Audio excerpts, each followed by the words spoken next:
My family treats me like a doormat. Now they're planning a cruise without me. Hey everyone, welcome back to the channel.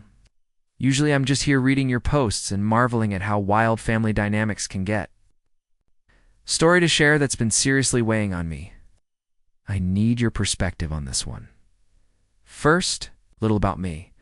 I'm a 25-year-old single software developer, living and working in Seattle. Most people would call my job a dream. I graduated college 3 years ago, and I've been steadily climbing the ladder at a major tech company. My work is challenging, rewarding, and my team respects me. But at home, in my family, I'm simply the reliable one. It's a go-to person for help, especially when it comes to childcare. And let me be clear, I absolutely adore my nieces and nephews. I've always been there for last-minute babysitting emergencies, or just whenever someone needed a hand. Maybe I made a mistake by being too available, too eager to help. The cruise that wasn't mine, here's how it all started. My Aunt Jean, who's 65, is retiring after 40 years of teaching. She's basically the matriarch of our family. She keeps us all connected, remembers every birthday, plans every holiday meal, and even sends care packages to the younger cousins in college. She's the glue that holds us together. When I was in college, she was the one sending me care packages with my favorite snacks and handwritten letters during finals week. She even helped me prep for my first job interview. Her retirement is a huge deal, and I was so excited to celebrate, or so I thought. Everything unfolded last week. I had just wrapped up a particularly intense project at work, coordinating a big system update and staying late to meet deadlines. Despite being exhausted, I still made it to our weekly family dinner. It's a ritual since I moved into my own place, and I rarely miss it. I showed up at my parents' house with my mom's favorite bottle of wine. It was a typical evening. Sister Rachel 32F glued to her phone, my dad half watching a game, and my mom 55F fussing over dinner.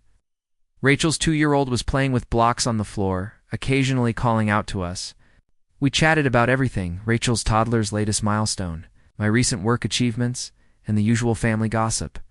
Then, I casually asked if anyone had ideas for Aunt Jean's retirement gift.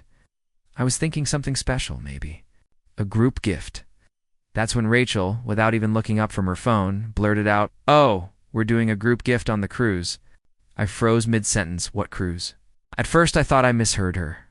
I'd know about a family trip, right? I mean, I'm at every birthday, every holiday, every family get-together. I chuckled awkwardly and asked her what she was talking about. She finally looked up. Clearly confused. I was confused. The cruise? We've been planning it for months, you know? As if I was somehow to blame for not knowing something no one bothered to tell me. Rachel added, "All the adults in the family are going." I turned to my mom, who gave me that uneasy smile she gets when she knows she's done something wrong but doesn't want to admit it. She clarified, "It's a retirement cruise for your aunt, with a few days in Hawaii." I honestly felt like I was on some weird prank show, as everyone else knew about this elaborate trip, and I was completely in the dark. The room suddenly felt hot and small. My heart pounded as I tried to process it. When I asked my mom why I hadn't been told, she gave a tense little laugh and said, "Well, we thought you'd be more helpful staying back." Staying back? Helpful with what? I asked, trying to keep my voice steady. That's when my cousin Madison, 30F, walked in with her twins, and my mom seized the opportunity. "The kids? It just made sense for you to stay and watch them, since you get along so well with them." Let me explain. Madison and Rachel have 4 kids under 4 years old. Madison's twins are just over a year old, and Rachel's are 3 and 2. They had somehow decided, without even talking to me, that I'd be thrilled to stay home and watch all of them. I completely lost my appetite. I just stared at them in disbelief. "So, you planned this whole trip without inviting me? And just assumed I'd be fine staying home to watch the kids?" Rachel finally put her phone down and shrugged. "Yeah, I mean, you don't have kids or anything tying you down, and you're always so responsible. It just made sense." "Made sense to whom?" I asked, looking at my mom, desperate for an explanation. That didn't make me feel like a complete afterthought. "We didn't mean to leave you out, honey," she added, smiling weakly. "We just assumed you'd understand. You've always been the responsible one." That word, responsible, felt like a punch to the gut. I've heard it my whole life. When I stayed home to help with family events instead of going out with friends, when I rearranged my college schedule to accommodate Rachel's firstborn, when I used my vacation days to support Madison after her difficult twin pregnancy. Yes, I've always been the one to step up when someone needed help. I've done school pickups, watched the kids during emergencies, even filled in for Rachel when she had work issues. Last month, I took half a day off work to pick up her kids from daycare because she had a late meeting. I spent 3 weekends last month helping Madison organize her house after the twins started crawling, but this was different. They made decisions for me, as if my time, my desires, my life didn't matter. They didn't even have the decency to ask. My mom tried to smooth things over, promising to bring me a souvenir, as if that would make up for being treated like the family's unpaid babysitter. Meanwhile, Rachel acted like I was overreacting. You wouldn't really like the cruise. Anyway, you don't like big crowds, do you? Remember how uncomfortable you were at Cousin Katie's wedding? Excuse me, I could feel my annoyance rising. Now they were deciding what I would and wouldn't like. That wedding was 5 years ago, and I was recovering from the flu. But apparently, that one incident had become their excuse to exclude me from family gatherings. I sat there, trying to process it all. This wasn't just an oversight, it was intentional. Y'all know I don't use Facebook, so I wasn't part of the private group where they'd been organizing this for months. I could have called, texted, or even casually brought it up at any of the countless family get-togethers we've had, but they chose not to. My mom tried to brush off my comments about how hurtful it was to be left out. We didn't mean to upset you. It was just convenient, sensible for them, soon after I left. I was too upset to continue the conversation. The drive home was a blur. Memories flooded back, all the times I'd sacrificed for them, put their needs before my own, dropped everything to help. But as the days passed, the anger turned into something deeper. It wasn't just about the trip. It was about how my family sees me. I don't have my own wants, goals, or desires. I'm simply the reliable one, the helper, the person they can count on to make sacrifices when it suits them. I've replayed that conversation 1,000,000 times in my head. I remember spending all night with Rachel when her first child had colic. How I helped Madison find twin-friendly strollers and car seats. How I've never missed a child's birthday, party, or school function. The more I thought about it, the more I realized this wasn't an isolated incident. They've always treated me this way. I was so willing to help and support them that I didn't even realize how often my family took advantage of me, but I'm done. This time, I'm not staying behind to watch the kids. Not now, Reddit. What are your thoughts? Have you ever been in a similar situation? I'll keep you updated as things unfold. Update 1. The cabin getaway. Hey everyone. Thanks so much for all your encouraging words on my last post. A lot has happened in the past few days, and I have to share how out of hand things got. After reading your comments, I decided to make one last attempt to get on the trip, hoping we could work something out. I texted my sister Rachel to ask about joining the cruise. Her blunt reply: "Sorry, the cruise is sold out. Booked months ago and we can't add anyone now."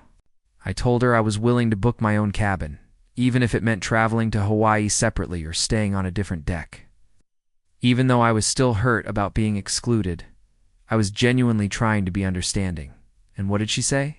Well, if you did come, you'd have to arrange childcare first. Everything's already planned, assuming you'll watch the kids. That's when it hit me. They never intended to include me. The sold-out explanation was just an excuse. They had already decided I would be the family babysitter no matter what, so I made a choice. I had already requested time off work for what they thought were my babysitting duties. Instead of canceling it, I decided to use that time off for myself. A coworker recommended this beautiful mountain cabin rental. It's quiet, remote, has hiking trails, and a hot tub with a valley view. I booked it right away, packed my bags, and left without telling anyone where I was going. The cabin had everything I needed, just the sounds of nature and total solitude. No Wi-Fi, no cell service, unless it was an emergency. Of course, my phone was blowing up with texts the morning of their cruise departure before I finally shut it off. "Mom, we're leaving in an hour. When can we drop off the kids?" Rachel: "Hey, we're bringing the car seats to your place. Be ready. Madison, are you ignoring us? We have a schedule to keep, and this isn't funny.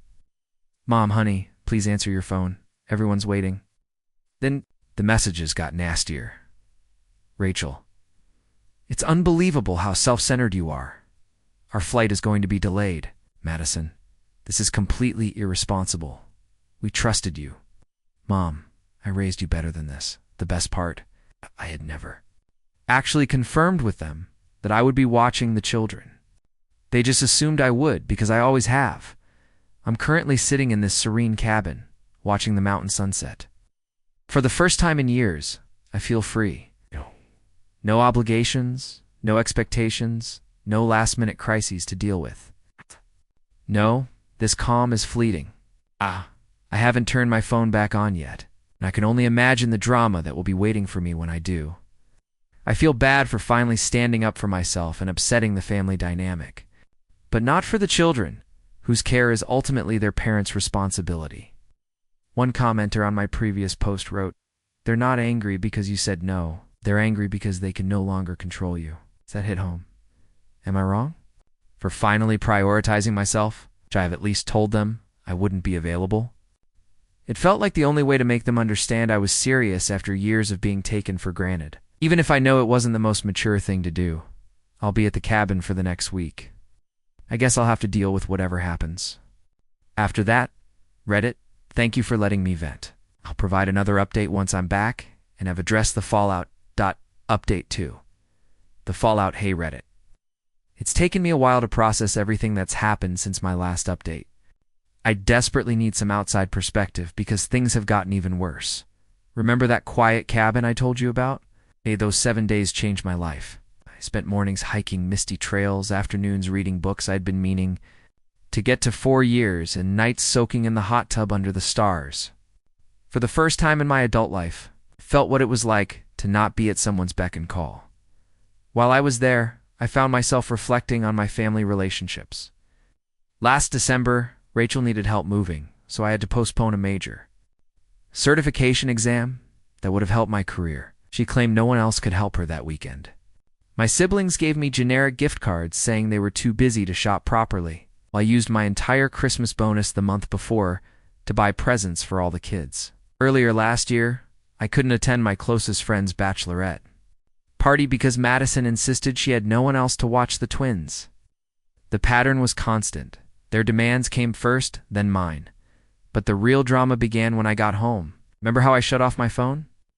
I had hundreds of voicemails over 100 text messages and 47 missed calls waiting for me. It was everything from threats to guilt trips. The most memorable message was from my cousin.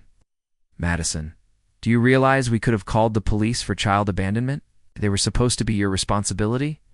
I couldn't believe what I was reading. How can you abandon children you never agreed to watch? I wanted to address this ridiculous threat, so I called her back right away. When she answered, I burst out, "You can't be serious. You can't report someone for refusing a responsibility they never accepted." She had a chilling response. "You're the reason we had to postpone our entire trip. Do you know how much money we lost? You were supposed to be with the children." Supposed to be by whom? I shot back. "I was never asked. You all made that decision for me." She kept going on about my responsibilities to the family and how I had failed them. Then she dropped another bombshell. "I've already spoken with my lawyer friend. What you did can be considered negligent." That's when I lost it. Your lawyer friend needs to tell you that before you accuse someone of neglecting a duty, you have to get their actual consent. I have no legal authority to make medical decisions for your children, and my apartment isn't even child-proofed. Did you consider that? She hung up on me. Then came the flurry of messages from Rachel. Apparently she was so stressed, she only enjoyed half of the cruise and had to leave her kids with a neighbor. She wrote, "You've completely ruined Aunt Jean's retirement celebration. You chose to be selfish, and it affected everyone's trip." All of this came at a particularly difficult time, because just last month, none of my family members were available to drive me home from a minor medical procedure. Madison was busy with her daily schedule, and Rachel had an important hair appointment.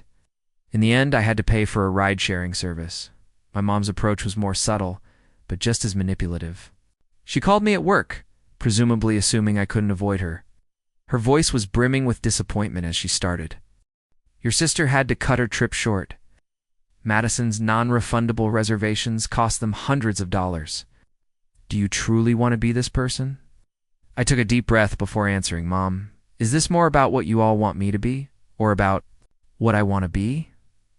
What is that supposed to mean? She asked. It means I'm sick of being used as the family's unpaid babysitter. None of you even consider that I have my own life, work, and aspirations, she emphasized. We are family. Families support one another. Mom, help is something that is freely given. You're talking about obligation here. Besides, when was the last time I received help from any member of this family? The ensuing silence was telling. The interesting part, though, is that my sister chose to make this public on Facebook. She's been posting vague, aggressive status updates about toxic family members and people who don't respect family values. The irony is that our extended family members are commenting things like, some people forget where they came from, and blood is thicker than water. These are the same individuals who originally turned me away from the family cruise. 8.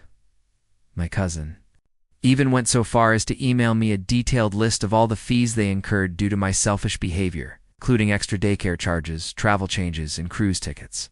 She's demanding that I pay them back, presumably because their careless planning has made me financially liable. A friend of mine who is a lawyer, not just a buddy who knows a lawyer, burst out laughing when I showed her these messages. She stated, "They cannot force you to pay for plans you never accepted. None of this works that way." I've learned a valuable lesson from this entire situation. It goes beyond childcare or a vacation. It's about years of them abusing my kindness and treating my time and effort as a resource they are legally entitled to. Whenever I've tried to plan for myself, there's always been some emergency that needed my attention. Last spring, when I wanted to take a photography class, Rachel had joined a book club, so I ended up spending those evenings watching the kids. This summer, Madison needed help with the twins when her husband was gone on business, so I had to postpone our planned weekend getaway with friends. To help me deal with all of this, I've started going to a therapist. She noted that my family's response, the threats, the public humiliation, the financial demands, are all signs that someone they're used to controlling is losing control. Aunt Jean has been the only bright spot in all of this. Her words moved me to tears when she called me yesterday. I had no idea they excluded you like this. I would have stopped it right away if I had known. Family isn't meant to be like this. However, even her encouragement can't make up for the hurt. Feel when I realize how my family truly views me. I'm their safety net, their backup plan, their free babysitting service, not their sister, daughter, or cousin. Going forward, I know I must set clear boundaries, but I'm struggling to figure out what those should be. There's a part of me that wants to cut off communication altogether, at least temporarily. But even thinking about that makes another part feel bad. Reddit, what are your thoughts? How can you set boundaries with family members who don't even grasp the idea of boundaries? Have any of you been through a similar situation? Update 3. Moving forward, hello Reddit. This will be my final update on the situation.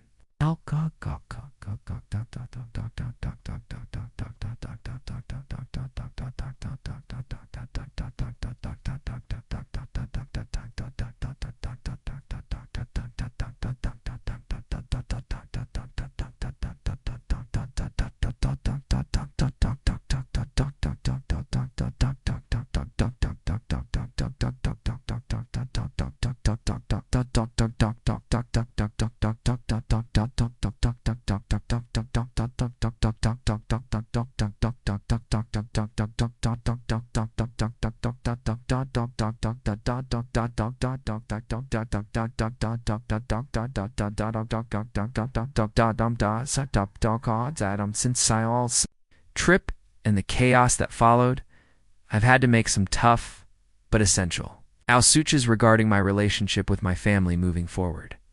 These last few weeks have been life-changing. Now that I'm not constantly on call for family problems, my professional life has transformed. I'm now in charge of a significant project. Last week, my manager even pulled me aside and remarked, "You seem like a completely different person. Your energy and focus have significantly increased." I was unaware of how much my family responsibilities were hindering my career until they were gone. I finally had the conversation I'd been dreading last night. I called my mother because despite everything, I still love her. I knew she would be the most difficult to deal with. However, love isn't enough to excuse their treatment of me. Her voice was instantly eager when she answered. "I'm so happy. You called, honey. Let's move on from this, shall we? I want to stop fighting." "Mom, this isn't a fight," I said in a firm voice. "This is my way of telling you that I need a lot of space." "What does that mean?" Her voice shifted from hopeful. "Too worried it means I can't continue like this. I can't be part of a family that doesn't respect me. Even though I love you, whenever I try to defend myself, I'm met with manipulation, accusations, and guilt tripping." A few weeks ago, her tears would have devastated me when she started to cry. "So what? You're just going to leave me? From your sister? It's from everybody?" Yes, I said, if that's what it takes to keep my peace. From there, the discussion took a turn for the worse. She used every tactic. Money manipulation. Remember who helped with your first apartment deposit? Guilt. About the children they ask about their aunt every day. And even bringing up Dad's health, this stress isn't good for his heart. The most painful part was when she mentioned my early years. She said, "I gave up everything for you to raise you." I put my career on hold. I didn't miss the irony of her using her own choices to blame me for mine, but I held my ground.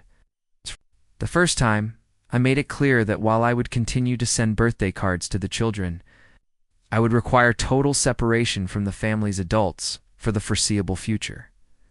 "What is the foreseeable future duration?" she insisted. "For however long it takes for me to heal and for everyone to realize that I'm more than just the family's babysitter." She hung up the phone.